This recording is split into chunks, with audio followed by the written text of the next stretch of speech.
Postal ব্যালটের কারণে যে আমরা যেটা অংশীদার হতে পারতেছি বাংলাদেশের যে পরবর্তী পরিবর্তনের জন্য যে নিজের যে অভিমতটা ব্যক্ত করতে পারতেছি, এটাই আমার কাছে মনে হয় যে অনেক বড় বিষয়। পোস্টাল ব্যালটের মাধ্যমে দেশের বাইরে থেকে প্রথমবার ভোট দিলাম, এটা এক নতুন অভিজ্ঞতা।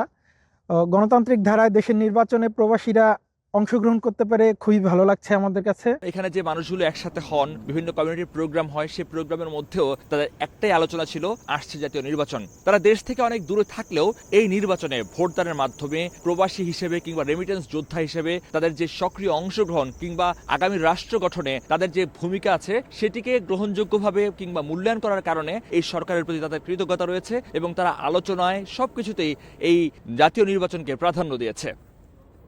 হেলসিঙ্কি ছাড়া অন্যান্য শহরগুলোতে যে উৎসব উদ্দীপনা লক্ষ্য করেছি, এই উত্তরের শহরগুলোতে অনেক বেশি ঠান্ডা শীত থাকে, তার মধ্যে মানুষগুলো একসাথে হয়ে বাংলাদেশের জাতীয় নির্বাচনের যে আমেজ তার মধ্যে একটি আলাদা উত্তাপ ছড়িয়েছে।